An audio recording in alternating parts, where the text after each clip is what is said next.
Mephistopheles, also known as Mephisto or Mephi, Faust's demon and provider of suspicious deals. But what about the Mephisto of Fate Grand Order? How well does he compare to his literary counterpart? And what grade would I give his depiction? Let's do this.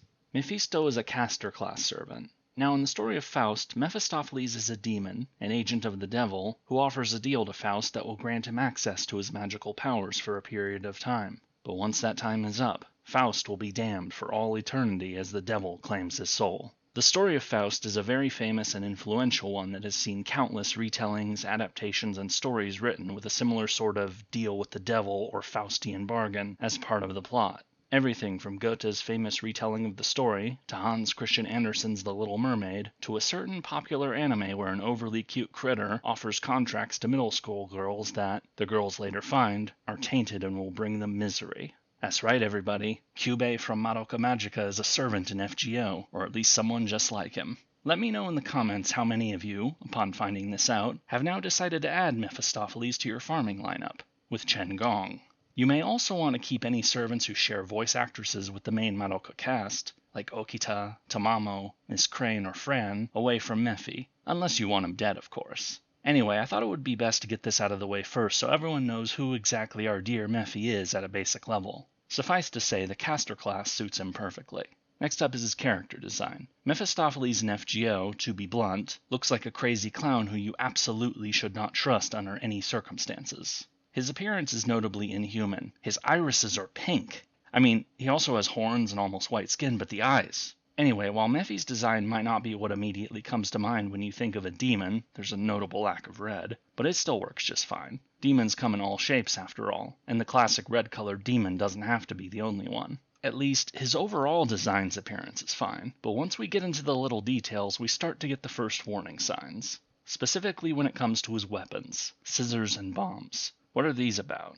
Well, the original Faust had a bit of an incident that ended in a boom, but I'll get into that later. As for Mephisto himself, as far as I can tell, giving him scissors and bombs are purely creative decisions. I have absolutely no idea why he has scissors, and he's only connected to bombs by association, not because he used them himself. Mephistopheles is a being who makes tempting offers to people who can't read the fine print, and so isn't a warrior.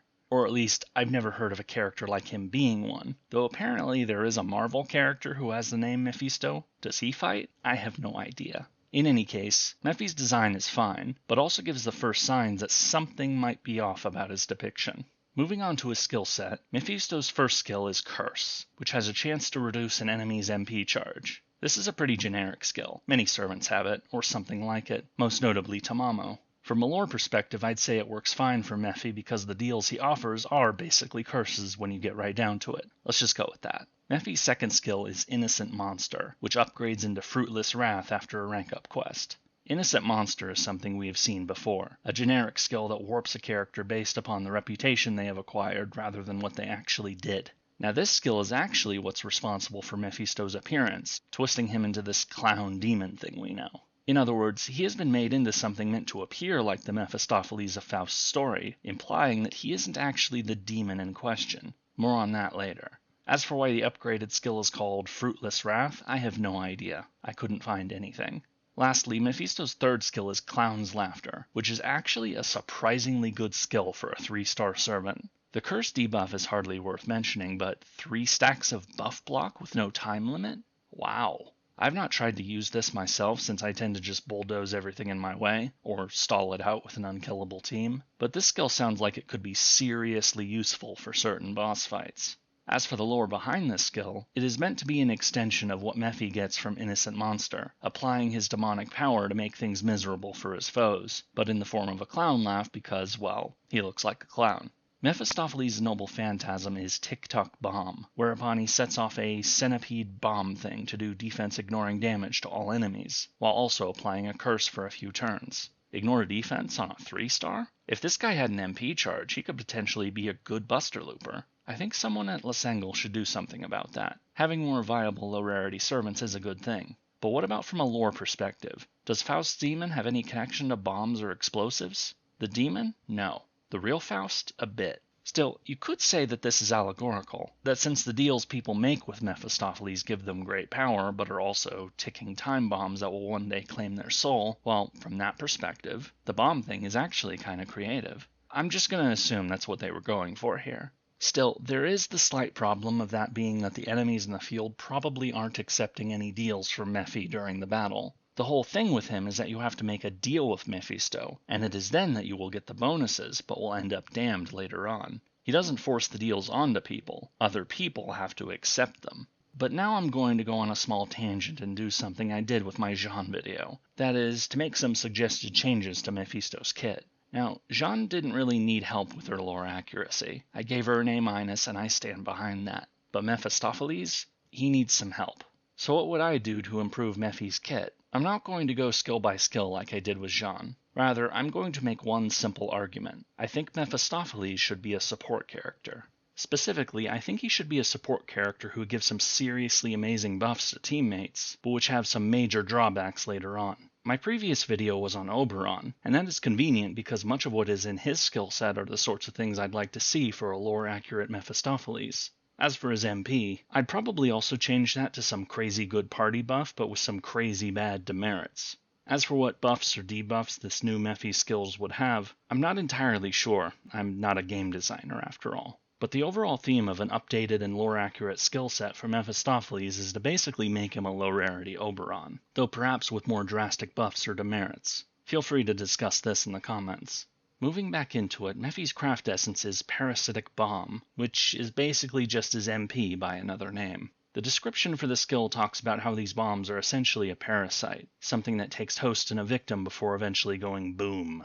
This does feel a lot like Moriarty, whereas MP and Craft Essence had the exact same name, but with different imagery. In this case, we have different names, but the same imagery. Couldn't this have been, I don't know, a contract? Something about making deals with Mephisto? That's at the center of his lore. This feels like a major missed opportunity. Now we get into his characterization. We first meet Mephistopheles in the London Singularity when the party pays a visit to the estate of Dr. Victor Frankenstein. Upon arrival, we discover that the good doctor has been murderized, and the world became a better place as a result. Anyway, Mephi went to recruit Dr. Frankenstein for his shenanigans, but the doctor said no. Handling this rejection in an entirely healthy and mature way, Mephisto stuck his bombs in Dr. Frankenstein and blew him up. You then fight Mephi and, after he says some words about the virtues of betrayal and child murder, he gets cut down by Mordred. That's it, he's gone. This is his only major appearance in the main story. Well, okay, it's not his only appearance. Mephi briefly makes a random appearance in Salem, pretends to be a Mothman, and then expresses how much he enjoys visiting places that have turned into hellscapes. I'm starting to think Mephistopheles is not a very stable person. Anyway, he then gives you a warning that things are about to get even crazier in Salem, if that's even possible, and then promptly vanishes. His presence in Salem is tiny, and yet he might have as much screen time here as he did in London. Aside from these two main story appearances, Mephistopheles appears every once in a while in events, usually to be a goof, threaten to blow something up, or something along similar lines. It's what he does in FGO, and it can be pretty funny. He also has an interlude, and it is here that you learn about Mephi's FGO backstory. First, I'll say a bit about the real Faust. I already mentioned earlier how Mephisto is a demon who makes deals to give people power but which will claim their souls later on. Well, the titular Faust is based upon a person named Johann Georg Faust, an alchemist who lived in Germany from around 1480 to 1546. It isn't entirely clear. He's one of those larger-than-life figures who has lots of things said about him, but with very little that can be confirmed for the historical record.